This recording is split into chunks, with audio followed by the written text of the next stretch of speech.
முறை செய்து காப்பாற்றும் மன்னவன் மக்களுக்கு விரையென்று வைக்கப்படும் என்றார் வள்ளுவ பேராசான்.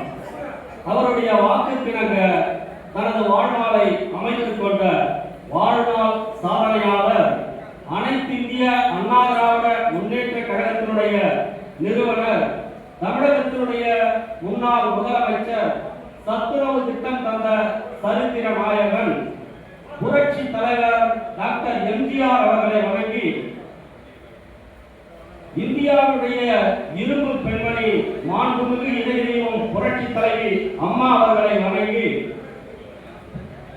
கழகம் காத்த மாவீரர், அனைத்திந்திய அண்ணா திராவிட முன்னேற்ற கழகத்தினுடைய பொதுச் செயலாளர், தமிழகத்தினுடைய முன்னாள் முதலமைச்சர், தமிழகத்தினுடைய இந்த தேர்தல் முடிவிற்கு பிறகு சட்டமன்றத்திலே அண்ணா திமுக அமைச்சரவையை ஏற்படுத்தி தமிழக முதலமைச்சராக பொறுப்பேற்க இருக்கும் அண்ணன் எடப்பாடியார் அவர்களை வணங்கி,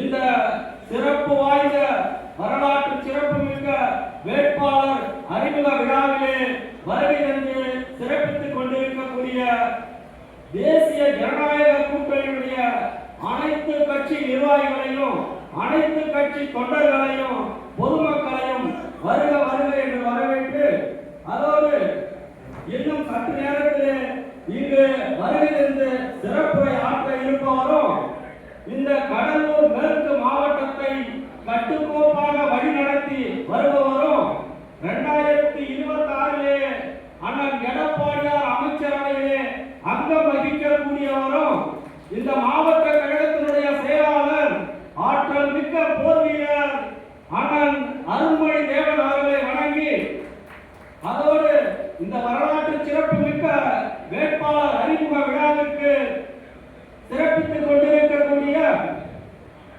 2026 தமிழக சட்டப்பேரவையில் தடம் பதிக்க இருக்கும் வெற்றி வேட்பாளர் சகோதரியார் டாக்டர் தமிழரசி அவர்களை வருக வருக என்று இந்த விழாவிலே வரவேற்று, இந்த அரியதொரு வாய்ப்பை ஏற்படுத்தி கொடுத்த அனைத்து நல்ல உள்ளங்களுக்கும் நன்றியையும் வணக்கத்தையும் கூறி, அதோடு நாம் எல்லோரும் தேர்தல் காலம் என்ற சூழ்நிலையிலே ஊடுருவி பாய்தல் என்ற முறையை கையாள வேண்டும். அது என்ன ஊடுருவி பாய்தல்னா, இப்ப மகளிர் நிறைய பேர் வந்திருக்காங்க. நம்ம எடப்பாடி அவருடைய தேர்தல் வாக்குறுதிகளை எடுத்துக்கிட்டு போய் மகளிருடைய, அதாவது சமையற்கட்டு வரைக்கும் சென்று அவர்களிடம் நாம் தெரிவிக்க வேண்டும், உரையாட வேண்டும், அந்த கருத்துக்களை பகிர்ந்து கொள்ள வேண்டும்.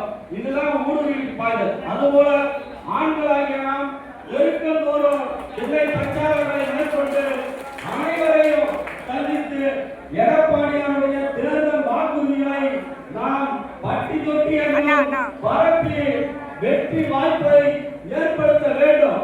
குறிப்பிட்டு சொல்ல வேண்டும் என்றால், அண்ணன் எடப்பாடியார் ஆட்சி அமைத்தவுடன் அனைத்து மகளிருக்கும் எந்த பாகுபாடுமின்றி அனைத்து மகளிருக்கும் உதவித்தொகை ரூபாய் 10,000 வழங்கப்படும் என்று தனது தேர்தல் வாக்குறுதியை அறிவித்துள்ளார்கள் என்பதை நாம் எல்லா மக்களிடத்திலும் கொண்டு போய் சேர்க்க வேண்டிய கட்டாய சூழ்நிலையிலே இருக்கிறோம். தேர்தல் களம் அனல் பரப்பலாக இருக்கிறது. அதுபோல வீடுகளுக்கு, ஏழை எளிய மக்களுக்கு அண்ணன் எடப்பாடியார் ஆட்சி அமைந்தவுடன் அரசு சார்பிலே சொந்தமாக இடம் வாங்கப்பட்டு கான்கிரீட் வீடுகள் அமைக்கப்பட்டு அவர்களுக்கு வழங்கப்படும். அதுபோல நகர பகுதி வாழ் மக்கள், வீடுகளற்ற ஏழை எளிய மக்கள், அவர்களுக்கு அண்ணன் எடப்பாடியார் அமைச்சரவை ஆட்சி அமைந்தவுடன் நகர பகுதியிலே அரசு சார்பில் சொந்தமாக இடம் வாங்கப்பட்டு அதில் அடுக்குமாடி குடியிருப்புகள் கட்டப்பட்டு அந்த வீடுகளற்ற ஏழை எளிய மக்களுக்கு வழங்கப்படும் என்று தனது தேர்தல் வாக்குறுதியிலே அண்ணன் எடப்பாடியார் அறிவித்திருக்கிறார் என்பதை நாம் எல்லா மக்களிடத்திலும் கொண்டு சேர்க்க வேண்டிய கட்டாய சூழ்நிலையிலே இருக்கிறோம். அதுபோல ஆண்டுக்கு மகளிருக்கு 3 கேஸ் சிலிண்டர் விலையில்லாமல் வழங்கப்படும் என்பதை சொல்ல வேண்டும்.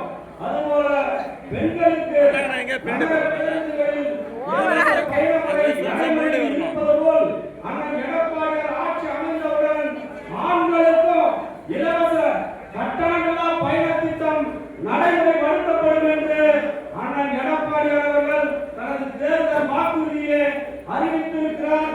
அதுபோல வேலைக்கு செல்லக்கூடிய ஏழை எளிய மகளிருக்கு கடந்த அதிமுக ஆட்சியில் வழங்கப்பட்டு வந்த அம்மா இருசக்கர வாகனம் வழங்கும் திட்டம் மீண்டும் எடப்பாடியார் ஆட்சி அமைந்தவுடன் ரூபாய் 25,000 மாநிலத்திலே 5 லட்சம் மகளிருக்கு வழங்கப்படும் என்று தனது தேர்தல் வாக்குறுதியை அறிவித்திருக்கிறார் என்பதை நாம் மக்களிடத்திலே கொண்டு போய் சேர்க்க வேண்டும். அதுபோல படித்துவிட்டு வேலை வாய்ப்பு அலுவலகத்திலே பதிவு செய்துவிட்டு வேலை தேடக்கூடிய படித்த இளைஞர்கள், குறிப்பாக டிகிரி படித்த இளைஞர்களுக்கு மாதந்தோறும் 2,000 உதவித்தொகை வழங்கப்படும். அதுபோல +2 படித்த இளைஞர்களுக்கு மாதந்தோறும் ரூபாய் 1000 உதவித்தொகை வழங்கப்படும் என்றும் தனது தேர்தல் வாக்குறுதியிலே அறிவித்துள்ளார்கள் என்பதையும், இன்னும் பல்வேறு மக்கள் நலன் சார்ந்த திட்டங்களை வகுக்கக்கூடிய பல்வேறு வாக்குறுதிகளை அளித்திருக்கிறார்கள். இந்த நேரத்திலே நாம் இதை மக்களிடம் கொண்டு சேர்க்க வேண்டும். அதுபோல கடந்த 5 ஆண்டு காலத்திலே தில்லுமுள்ளு திமுகவுடைய அராஜக போக்கை, மக்கள் விரோத போக்கை நாம் மக்களிடத்திலே தோலுரித்து காட்ட வேண்டிய கட்டாய சூழ்நிலையில் இருக்கிறோம். திமுகவுடைய போர முகத்தை நாம் மக்களிடத்திலே பரவலித்து காட்டக்கூடிய கட்டாய சூழ்நிலையிலே இருக்கிறோம். குறிப்பிட்டு சொல்ல வேண்டும் என்றால்,